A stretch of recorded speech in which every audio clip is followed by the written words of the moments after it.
அன்புள்ள ஜெம் தொலைக்காட்சி நேயர்களே வணக்கம்.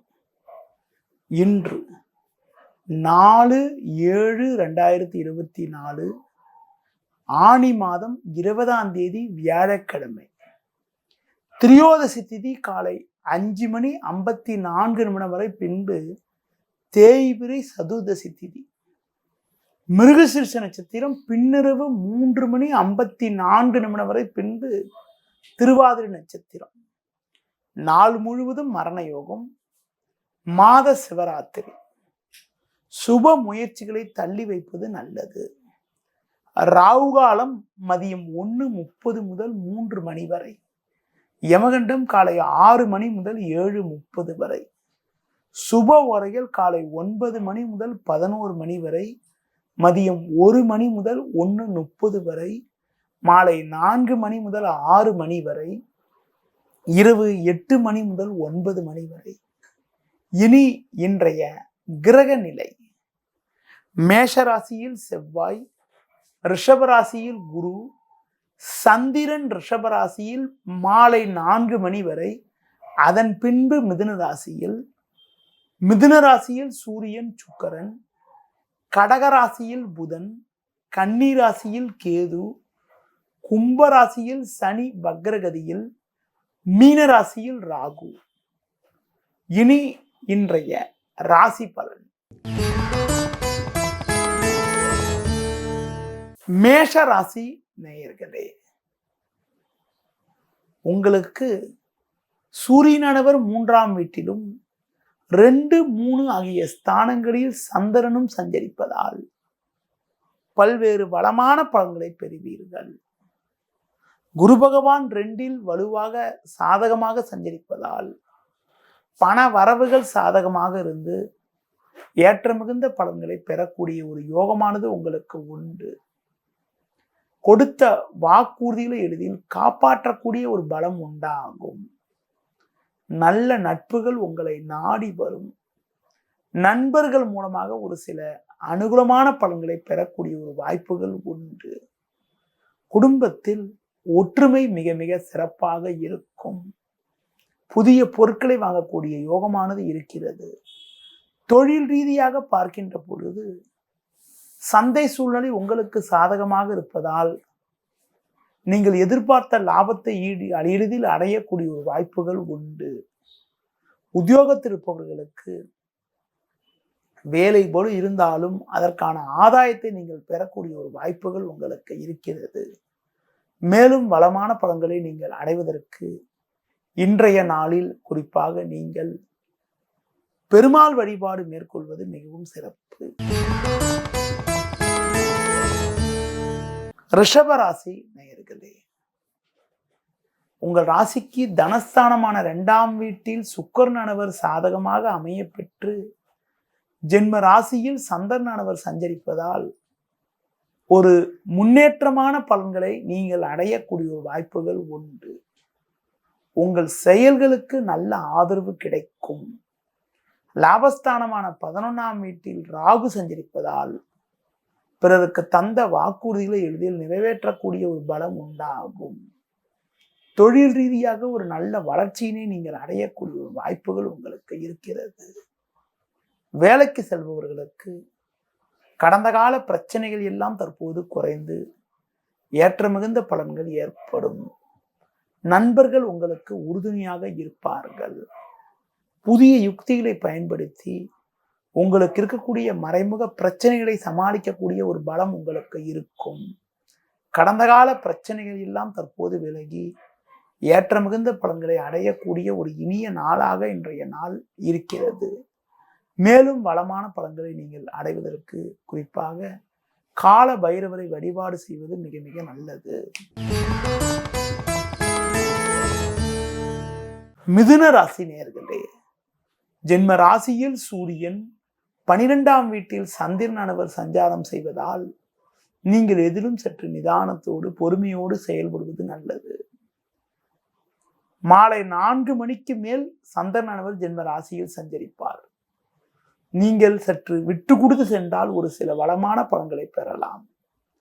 தொழில் வியாபாரத்தில் தேவையில்லாத சில நெருக்கடிகள் இருந்தாலும் அதனை உங்களது தனித்திறமையால் சமாளிப்பீர்கள். வேலையாட்கள் ஒத்துழைப்பு சற்று சாதகமாக இருப்பதால் கடினமான பணிகளை கூட சுலபமாக செய்து முடிக்கக்கூடிய ஒரு வாய்ப்புகள் உண்டு. தொழில் ரீதியாக பார்க்கின்ற பொழுது நீங்கள் சற்று கவனத்தோடு இருந்தால் போட்ட முதலை எளிதில் எடுக்க முடியும். உத்தியோகத்தில் இருப்பவர்களுக்கு கடந்த கால பிரச்சனைகள் சற்று குறையும். அது மட்டும் இல்லாமல் ஒரு சிலருக்கு விரும்பிய மாற்றங்கள், இடமாற்றங்கள் ஏற்படக்கூடிய ஒரு வாய்ப்புகள் கூட இன்றைய நாளில் உண்டு. மேலும் வளமான பலன்களை நீங்கள் அடைவதற்கு துர்க்கை அம்மனுக்கு தீபம் ஏற்றுவது மிக மிக சிறப்பு. கடக ராசி நேயர்களே, உங்கள் ராசிக்கு லாபஸ்தானமான 11ஆம் வீட்டில் குரு சந்திரன் சஞ்சரிப்பதால் உங்களுடைய எண்ணங்கள் நிறைவேறக்கூடிய ஒரு இனிய அமைப்பானது இன்றைய நாளில் இருக்கிறது. எடுத்த பணியை சிறப்பாக செயல்படுத்துவீர்கள். தொழில் வியாபாரத்தில் பிறர் பார்த்து ஆச்சரியப்படும் அளவிற்கு ஒரு நல்ல வளர்ச்சியினை நீங்கள் அடையக்கூடிய ஒரு வாய்ப்புகள் உண்டு. செவ்வாய் 10ல் இருப்பதால் கௌரவமான வாய்ப்புகள் உங்களை தேடி வரும். இருக்கக்கூடிய இடத்தில் உங்களுடைய மதிப்பும் மரியாதையும் அதிகரிக்கும். உத்தியோக ரீதியாக பார்க்கின்ற பொழுது கடந்த கால பிரச்சனைகள் எல்லாம் தற்போது விலகி ஒரு வளமான பலன்களை நீங்கள் அடையக்கூடிய ஒரு வாய்ப்புகள் உங்களுக்கு உண்டு. நெருங்கியவர்களை அனுசரித்து செல்வதன் மூலமாக ஒரு சில அனுகூலமான பலன்களை நீங்கள் அடைய முடியும். வெளியூர் தொடர்புகள் மூலமாக ஒரு சில சாதகமான பலன்கள் இன்றைய நாளில் உங்களுக்கு கிடைக்கும். மேலும் வளமான பலன்களை நீங்கள் பெறுவதற்கு குறிப்பாக இன்றைய நாளில் மகாலட்சுமி வழிபாடு மேற்கொள்வது மிகவும் சிறப்பு. சிம்ம ராசி நேயர்களே, உங்கள் ராசிக்கு லாபஸ்தானத்தில் சூரியன் சுக்கிரன் சஞ்சரிப்பதும் 10, 11 ஆகிய ஸ்தானங்களில் சந்திரனானவர் சஞ்சரிப்பதும் உன்னதமான அமைப்பு ஆகும். இதன் காரணமாக ஒரு வளமான பலன்களை நீங்கள் அடையக்கூடிய ஒரு வாய்ப்புகள் உங்களுக்கு உண்டு.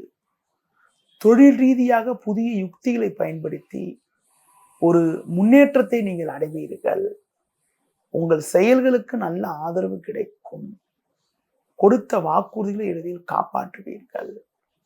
நண்பர்கள் மூலமாக ஒரு சில வளமான பலன்களை பெறக்கூடிய ஒரு வாய்ப்புகள் உங்களுக்கு உண்டு.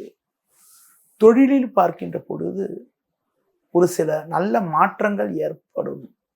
ஒரு பெரிய மனிதர்களுடைய ஆதரவு உங்களுக்கு கிடைப்பதால் நீண்ட நாட்களாக தீர்க்க முடியாமல் இருந்த பிரச்சனைக்கெல்லாம் கூட தற்போது ஒரு நல்ல தீர்வு கிடைத்து மனமகிழ்ச்சி ஏற்படக்கூடிய ஒரு வாய்ப்புகள் உண்டு.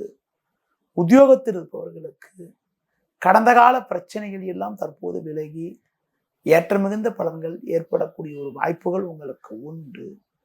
இன்றைய நாளில் நீங்கள் ஒரு வளமான பலன்களை நீங்கள் அடைவதற்கு அம்பாள் வழிபாடு மேற்கொள்வது மிக மிக நல்லது. கன்னி ராசி நேயர்களே, ராசிக்கதிபதி புதன் லாபஸ்தானமான 11ஆம் வீட்டில் சஞ்சரிப்பதால் ஒரு வளமான பலன்களை பெறுவீர்கள்.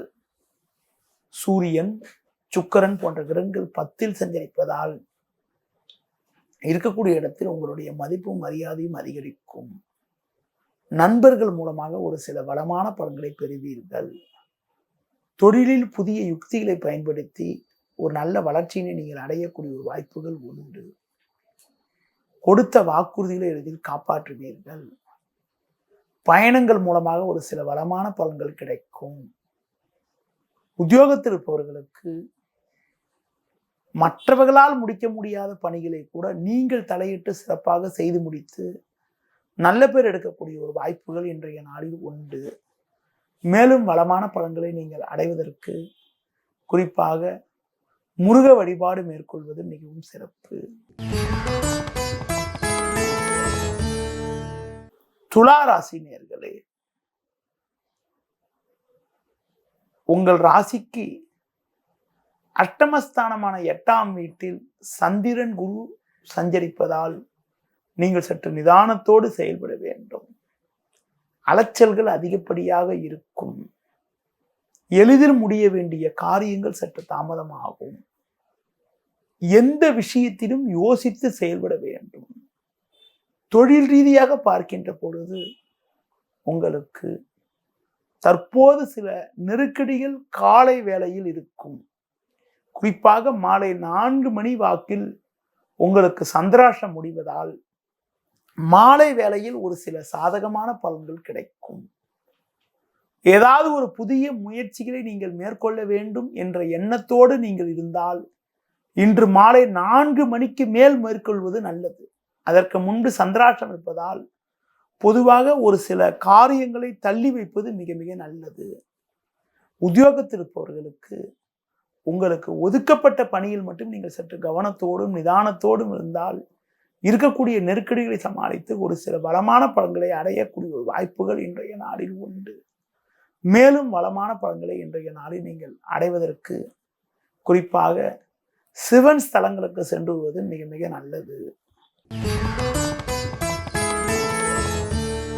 விருச்சிக ராசி நேயர்களே, குரு சந்திரன் 7ஆம் வீட்டில் அமைய பெற்று குரு பார்வை ஜென்ம ராசிக்கு இருப்பதால் ஏற்ற மிகுந்த பலன்களை அடையக்கூடிய ஒரு வாய்ப்புகள் உங்களுக்கு உண்டு. செவ்வாய் 6ல் இருப்பதால் எதிலும் தைரியத்தோடு செயல்படுவீர்கள். கடந்த கால பிரச்சனைகள் எல்லாம் சற்று குறையும். தொழில் ரீதியாக புதிய வாய்ப்புகள் உங்களுக்கு கிடைக்கக்கூடிய யோகங்கள் இருந்தாலும் இன்று மாலை 4 மணிக்கு மேல் உங்களுக்கு சந்திராஷ்டம் தொடங்குவதால் காலை வேளையில் சாதகமான பலன்கள் இருந்தாலும் மாலை வேளையில் தேவையில்லாத அலைச்சல்கள் ஏற்படும். புதிய முயற்சிகளை தள்ளி போடுவது தவிர்ப்பது, பிறர் விஷயத்தில் தலையிடாமல் இருப்பது நல்லது. குறிப்பாக இரவு நேர பயணங்களை தவிர்ப்பது மிக மிக நல்லது. உத்தியோகத்தில் இருப்பவர்கள் உங்கள் வேலையில் நீங்கள் சற்று கவனத்தோடு இருக்க வேண்டும். அதிகாரிகளுடைய ஒத்துழைப்பு சிறப்பாக இருப்பதால் சில நேரங்களில் கடந்த காலங்களில் இருந்து வந்த பிரச்சனைகள் எல்லாம் தற்போது குறைந்து ஒரு சில வளமான பலன்களை அடைவீர்கள். குறிப்பாக இன்றைய நாளில் பிறர் விஷயத்தில் தலையிடாமல் உங்கள் பணியில் மட்டும் நீங்கள் சற்று கவனத்தோடு இருந்தால் ஒரு சில சாதக பலன்களை அடையக்கூடிய ஒரு வாய்ப்புகள் இன்றைய நாளில் உங்களுக்கு உண்டு. மேலும் வளமான பலன்களை அடைவதற்கு அஷ்டலட்சுமி வழிபாடு மேற்கொள்வது மிகவும் நல்லது. தனுசு ராசி நேயர்களே, உங்கள் ராசிக்கு ருணரோகஸ்தானம் என வர்ணிக்கப்படக்கூடிய 6ஆம் வீட்டிலும் 7ஆம் வீட்டிலும் சந்திரனானவர் இன்றைய நாளில் சஞ்சரிப்பது நல்ல அமைப்பாகும். சுக்கிரன் 7லிருந்து ஜென்ம ராசியை பார்ப்பதால் ஒரு ஏற்ற மிகுந்த பலன்களை அடையக்கூடிய ஒரு வாய்ப்புகள் உங்களுக்கு உண்டு. நண்பர்கள் மூலமாக ஒரு சில வளமான பலன்கள் கிடைக்கும். தொழில் ரீதியாக ஒரு சில சாதக பலன்களை அடையக்கூடிய ஒரு வாய்ப்புகள் உங்களுக்கு உண்டு. உத்தியோகத்தில் இருப்பவர்களுக்கு கொடுத்த வாக்குறுதிகளை எளிதில் காப்பாற்றுவீர்கள். நண்பர்கள் மூலமாக ஒரு சில வளமான பலன்களை பெறுவீர்கள். கடந்த கால பிரச்சனைகள் எல்லாம் தற்போது குறையும். தொழிலில் பார்க்கின்ற பொழுது வேலையாட்கள் ஒத்துழைப்பு சிறப்பாக இருப்பதால் கடினமான பணிகளை கூட சுலபமாக செய்து முடிக்கக்கூடிய ஒரு பலம் உண்டாகும். உடல் ரீதியாக இருந்த பாதிப்புகள் எல்லாம் தற்போது விலகி எதிலும் சுறுசுறுப்பாக செயல்படக்கூடிய ஒரு வாய்ப்புகள் உங்களுக்கு உண்டு. இன்றைய நாளில் ஒரு வளமான பலன்களை நீங்கள் பெறுவதற்கு குறிப்பாக லட்சுமி நரசிம்மரை வழிபாடு செய்வது மிகவும் சிறப்பு. மகர ராசி நேயர்களே, உங்கள் ராசிக்கு 5, 6 ஆகிய ஸ்தானங்களில் சந்திரன் சஞ்சரிப்பதும் 5ஆம் வீட்டில் குரு 6ஆம் வீட்டில் சூரியன் சஞ்சரிப்பதும் அற்புதமான அமைப்பாகும். இதன் காரணமாக எதையும் சமாளித்து ஒரு வளமான பலன்களை பெறுவீர்கள். தொழில் ரீதியாக புதிய யுக்திகளை பயன்படுத்தி நல்ல முன்னேற்றத்தை அடையக்கூடிய ஒரு வாய்ப்புகள் உங்களுக்கு உண்டு. உத்தியோகத்தில் இருப்பவர்கள் உங்கள் பணியில் மட்டும் நீங்கள் சற்று கவனத்தோடு இருப்பது நல்லது. பயணங்கள் மூலமாக ஒரு சில வளமான பலன்கள் கிடைக்கும். தொழில் ரீதியாக இருக்கக்கூடிய பிரச்சனைகளை கூட்டாளிகளுடைய உதவியால் எதையும் சமாளிக்கக்கூடிய ஒரு பலம் உண்டாகும். அடுத்து குறிப்பாக கடந்த கால சோதனைகள் எல்லாம் தற்போது குறைந்து அனுகூலமான பலன்கள் ஏற்படும். நெருங்கியவர்களுடைய ஆதரவு மிக சிறப்பாக இருக்கும். ஒரு சிலருக்கு பயணங்கள் மூலமாக ஒரு சில சாதகமான பலன்கள் கிடைக்கக்கூடிய ஒரு வாய்ப்புகள் இன்றைய நாளில் உண்டு. மேலும் வளமான பலன்களை அடைவதற்கு மகாவிஷ்ணு வழிபாடு மேற்கொள்வது நல்லது. கும்பராசி நேயர்களே, உங்கள் ராசிக்கு 2ல் ராகு 4ல் சந்திரன் சஞ்சரிப்பதால் அலைச்சல்கள் அதிகப்படியாக இருக்கும். தேவையில்லாத நெருக்கடிகள் உண்டாகும். எந்த விஷயத்திலும் பொறுமை காப்பது நல்லது. தொழில் ரீதியாக பார்க்கின்ற பொழுது உங்களுக்கு வேலையாட்களுடைய ஒத்துழைப்பு அவ்வளவு சிறப்பாக இருக்காது. ஒரு சில நேரங்களில் நீங்கள் நேரடியாக செயல்பட்டால்தான் ஒரு சில பிரச்சனைகளை சமாளிக்க முடியும். இன்றைய நாளில் குறிப்பாக பிறர் விஷயத்தில் தலையிடாமல் உங்கள் பணியில் மட்டும் கவனம் செலுத்துவது மிக மிக நல்லது. இன்றைய நாளில் பொதுவாக பேச்சை குறைத்துக் கொள்வது, அது மட்டும் வண்டி வாகனங்கள் செல்கின்ற போது பொறுமையை கடைபிடிப்பது மிக மிக நல்லது. மேலும் வளமான பலன்களை நீங்கள் அடைவதற்கு குறிப்பாக அம்பாள் வழிபாடு மேற்கொள்வது மிகவும் சிறப்பு. மீன ராசி நேயர்களே, உங்கள் ராசிக்கு முயற்சி ஸ்தானமான 3ஆம் வீட்டில் சந்திரனவர் சாதகமாக அமைய பெற்று 4ல் சுக்கிரன் 5ல் புதன் சஞ்சரிப்பது சிறப்பான அமைப்பாகும். இதன் காரணமாக உங்களுக்கு இருந்த பிரச்சனைகள் எல்லாம் குறைந்து ஏற்ற மிகுந்த பலன்கள் கிடைக்கும். நெருங்கியவர்கள் ஆதரவு மிக சிறப்பாக இருக்கும். கொடுத்த வாக்குறுதிகளை எளிதில் காப்பாற்றுவீர்கள். நண்பர்கள் மூலமாக ஒரு சில வளமான பலன்களை அடையக்கூடிய ஒரு வாய்ப்புகள் உங்களுக்கு உண்டு. தொழிலில் பார்க்கின்ற போது புதிய யுக்திகளை பயன்படுத்தி ஒரு சில நல்ல வளர்ச்சியினை நீங்கள் அடையக்கூடிய ஒரு வாய்ப்புகள் உண்டு. உத்தியோக ரீதியாக பார்க்கின்ற பொழுது கடந்த கால பிரச்சனைகள் எல்லாம் ஓரளவுக்கு குறைந்து ஒரு சில நல்ல மாற்றங்கள் ஏற்படக்கூடிய ஒரு நாளாக இன்றைய நாள் இருக்கும். பொதுவாக பேச்சில் பொறுமையோடு இருப்பது, மற்றவர்கள் விஷயத்தில் தலையிடாமல் இருப்பது மிக மிக நல்லது.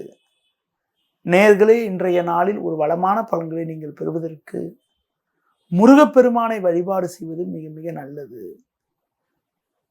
நேயர்களே, இதுவரை இன்றைய ராசி பலனை கூறினேன். இனி ஜோதிட தகவல். ஜோதிட தகவல்ல நிறைய தகவல்களை உங்களிடம் கூறி வரக்கூடிய நான் தற்போது ஒவ்வொரு நட்சத்திரத்தில் பிறந்தவர்களை பற்றி ஒரு சில கருத்துக்கள் கூறிக்கொண்டிருக்கிறேன். இந்த வரிசையில் இன்றைய நாளில் உங்களிடம் ரோகிணி நட்சத்திர பிறந்தவர்களை பற்றி ஒரு சில கருத்துக்கள் கூற உள்ளேன். ரோகிணி 4வது நட்சத்திரம் ஆகும். ரோகிணி நட்சத்திரம் என்பது சந்திரனோட நட்சத்திரம் ஆகும். அது மட்டும் இல்லாமல் சுக்கிரனோட ராசி ஆகும், ரிஷப ராசி ஆகும். சந்திரன் உச்சம் பெறக்கூடிய ராசி ரிஷப ராசி. ரோகிணியில பிறந்தவர்களுக்கு நல்ல பேச்சு திறமை இருக்கும். இனிமையாக பேசுவார்கள். எல்லா விஷயத்தையும் எளிதில் கற்றுக்கொள்ளக்கூடிய ஆற்றல் கொண்டக்கூடிய நபராக இருப்பார்கள். உதவி செய்யக்கூடிய பண்பும் பொன் பொருள் போன்றவை எளிதில் அடையக்கூடிய ஒரு அமைப்பும் உண்டு. சிறந்த அறிவாற்றல் உண்டு. பின்பு நடப்பதை முன்பே யூகித்துக் கொள்ளக்கூடிய அளவிற்கு அறிவாற்றல் கொண்டவர்களாக இருப்பார்கள். நேர்வழியாக செயல்படுவார்கள். கற்பனை வளம் கொண்டவர்கள். பேச்சு திறமை சிறப்பாக இருக்கும். பேசி சம்பாதிக்கக்கூடிய அளவுக்கு யோகங்கள் இருக்கும். கலை, இசை, மியூசிக் சம்பந்தப்பட்ட விஷயங்கள்ல நாட்டங்கள் அதிகப்படியாக இருக்கக்கூடிய ஒரு வாய்ப்புகள் உங்களுக்கு உண்டு. ரோகிணியில பிறந்தவங்களுக்கு குடும்ப வாழ்க்கை எப்படி இருக்குன்னு பார்க்கின்ற போது விட்டு கொடுத்து செல்லக்கூடிய குணம் இருக்கும். செல்வம், செல்வாக்கு போன்றவை நல்ல சிறப்பா இருக்கும். உணர்ச்சி வசப்படக்கூடிய நபராக இருப்பார்கள். சில நேரங்கள்ல கொஞ்சம் நிதானமா இருந்தா ரொம்ப நல்லது. ஜென்ரலாக சமுதாயத்தில் மதிப்பும் மரியாதையும் இருக்கும். அடுத்து குறிப்பாக நல்ல நட்புகள் உங்களுக்கு கிடைக்கும். ரோகிணியில பிறந்தவங்களுக்கு அடுத்து குறிப்பாக பாத்தீங்கன்னா நிறைய தொழிலாம் இருக்குது. தொழில் செஞ்சுவீங்க. ஆனா அதற்கான அங்கீகாரம் கிடைக்கிறது கொஞ்சம் சில இடையூறுகள் இருக்கும். கதை, கவிதை, கட்டுரை போன்ற விஷயங்கள்ல அதிகம் நாட்டம் கொண்ட நபராகவும் இருப்பார்கள். அது மட்டும் இல்லாம பார்த்தீங்கன்னா உணவுப் பொருட்கள் சம்பந்தப்பட்ட விஷயங்கள், விடுதிகள், அடுத்து பார்த்தீங்கன்னா லாட்ஜு, ரெஸ்டாரண்ட்டு. ரோகிணியில பிறந்தவங்களுக்கு தொழில் அமைப்பு பற்றி பார்க்கின்ற பொழுது மிக திறமை வாய்ந்தவராக இருப்பார்கள். நல்ல ஒரு உயர் பதவியை வைக்கக்கூடிய திறமை கொண்டவராக இருப்பார்கள். பேச்சு திறமை இருக்கும். பேச்சு திறமையை கொண்டு நல்லா சம்பாதிக்கக்கூடிய யோகம் உண்டு. கலை, இசை போன்ற விஷயங்களில் நாட்டங்கள் அதிகப்படியாக இருக்கும். உணவு விடுதி, லாட்ஜ் போன்றவை நடத்தக்கூடிய ஒரு வாய்ப்புகள் உண்டாகும். ஒரு சிலர் பால் வியாபாரம் செய்யக்கூடிய ஒரு வாய்ப்புகள் கூட ஏற்படும். சமையல், இரும்பு பொருட்கள் போன்ற விஷயங்களை கொண்டு வியாபாரம் செய்யக்கூடிய ஒரு வாய்ப்புகளும் ஏற்படும் ஒரு சிலருக்கு. இந்த நட்சத்திரத்தில் பிறந்தவங்களுக்கு குறிப்பாக பார்த்தீங்கன்னா கண்களில் பிரச்சனை, அடுத்து பார்த்தீங்கன்னா முகப்பெரு ஏற்படக்கூடிய அமைப்புகள், தொண்டைகளில் புண்ணு ஏற்படக்கூடிய ஒரு நிலையெல்லாம் கூட உண்டாகும். ரோகிணியில பிறக்கிறவங்களுக்கு முதல் திசையாக பார்த்தீங்கன்றால் குறிப்பாக உங்களுக்கு பார்த்தீங்கன்னா சந்திர திசை வரும். சந்திர திசை தான் முதல் திசையாக வரும். சந்திரனே உச்சமாகக்கூடிய ராசியில பிறந்த காரணத்தினால முதல் திசையே சந்திர திசை வர்றதுனால வீட்டுல சுபிச்சம், தாய் தந்தையருக்கு யோகங்கள், கலை, இசை, பாட்டு கேட்கறது போன்ற விஷயங்கள்ல நாட்டங்கள்லாம் ஏற்படக்கூடிய ஒரு வாய்ப்பெல்லாம் கூட உண்டு. பொதுவாக சந்திர திசை ஃபர்ஸ்ட் திசையா வர்றதுனால குழந்தை பருவத்துல குழந்தைக்கு கொஞ்சம் ஹெல்த் விஷயத்துல கொஞ்சம் கவனமா இருந்தா ரொம்ப ரொம்ப நல்லதுன்னு சொல்லலாம் ஜென்ரலாக. அடுத்து குறிப்பாக ரோகிணியில பிறந்தவங்களுக்கு 2வது திசையாக வந்து பார்த்தீங்கன்னா உங்களுக்கு வந்து பார்த்தீங்கன்னா செவ்வாய் திசை வரும். குழந்தை பருவத்திலேயே செவ்வாய் திசை வந்துருதுனால சின்ன வயசுலேயே வந்துருனால இப்போ ரோகிணியோட இருப்பை பொறுத்து இருக்குது. அதாவது ரோகிணி எவ்வளவு நேரம் இருக்கோ அதை பொறுத்து இருக்கு. ஒரு சிலருக்கு 1 வருஷம் சந்திர திசை இருக்கும், அப்புறம் ஒரு சிலருக்கு 6 வருஷம் 7 வருஷம் கூட இருக்கலாம். 2வது திசையாக சந்திர திசை வருகின்ற போது சந்திர மகாதசில படிப்பு போன்ற விஷயங்களும் நல்ல சிறப்பாக இருக்கக்கூடிய அமைப்புகள், நல்ல ஒரு வளமான பலன்கள்லாம் கூட ஓரளவுக்கு ஏற்படும். உழைப்பால் முன்னேறக்கூடிய ஒரு வாய்ப்புகள் ஏற்படும். அடுத்து ரோகிணியில பிறந்தவங்களுக்கு 3வது திசையாக ராகு திசை நடக்கும். ராகு திசை பார்த்தீங்கன்றால் உங்களுக்கு ஒரு உழைப்புக்கான பலனை தருவதில் ஒரு சில இடையூறுகளை ஏற்படுத்தும். உழைப்புக்கான பலனை தராது. ஒரு சில தேவையில்லாத தடை, தேவையில்லாத இடையூறுகள்லாம் ஏற்படும். ஆனா படிப்பு மற்ற விஷயங்களை நல்லா சிறப்பா இருக்கக்கூடிய ஒரு வாய்ப்புகள் இருக்கும். பொதுவாக எதிலுமே திருப்தி அடைய முடியாது. ஏதாவது ஒரு முயற்சியில் ஈடுபட்டால் அந்த முயற்சியில தடைகள் இருக்கும். அதிலும் குறிப்பாக ஒரு ஜாதகத்துல 2-7 ராகு இருந்துட்டா அவங்களுக்கு இந்த ரோகிணி நட்சத்திரம் பிறந்தவங்களுக்கு அந்த ராகு திசை முடிகிற வரைக்கும் திருமண யோகம் என்பது ரொம்ப கம்மியா இருக்கும் ஜென்ரலாக. அப்படி இல்லாட்டினா பார்த்தீங்கன்னா திருமணம் செஞ்சாலும் கொஞ்சம் ஒற்றுமை குறைவுலாம் ஏற்படுறதுக்கான வாய்ப்புகள் உண்டு.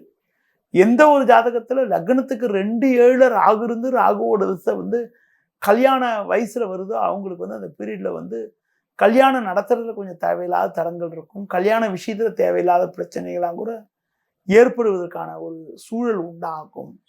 இவங்களுக்கு 4வது திசையாக குரு திசை வரும்.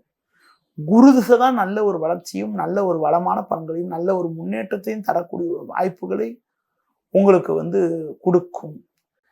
4வது திசையாக வரக்கூடிய குரு திசையில நல்ல படிப்படியான வளர்ச்சிகள், படிப்படியான முன்னேற்றங்கள், நல்ல அறிவாற்றல்.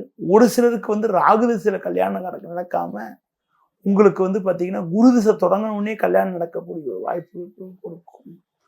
அடுத்து குறிப்பா பார்த்தீங்கன்னா ரோகிணியில பிறந்தவங்களுக்கு உங்களுக்கு பார்த்தீங்கன்னா பிள்ளைகள் மீது அதிகம் பாசம் கொண்ட நபராக இருப்பார்கள். இவங்களுக்கு 5வது திசையாக சனி திசை வரும். 5வது திசையாக சனி திசை வருகின்ற போது சனி ஒரு மிகப்பெரிய ஒரு வளர்ச்சியும் நல்ல ஒரு யோகத்தையும் தருவதற்கான ஒரு வாய்ப்புகளை கொடுக்கும். பொதுவாக 5ஆம் திசையாக குரு திசை வருகின்ற போது குரு மற்ற கிரக சேர்க்கையோடு இருந்தால் ஒரு சில வளமான பலன்களை அடையக்கூடிய ஒரு வாய்ப்புகள், ஒரு வளமான பலன்கள் மூலமாக நல்ல முன்னேற்றங்கள்லாம் ஏற்படக்கூடிய ஒரு யோகங்கள்லாம் கூட உண்டு கண்டிப்பாங்க. குறிப்பாக ரோகிணியில பிறந்தவங்க நீங்க பார்த்தீங்கன்னா பெருமாள் வழிபாடு மேற்கொள்வது மூலமாக ஒரு வளமான பலன்களை அடைவதற்கான வாய்ப்புகள் உண்டாகும். நேயர்களே, இதுவரை ரோகிணி நட்சத்திரத்தை பற்றியும் இன்றைய ராசிபலன் பற்றியும் கூறினேன். மீண்டும் நான் காலை சந்திப்போம். நன்றி, வணக்கம்.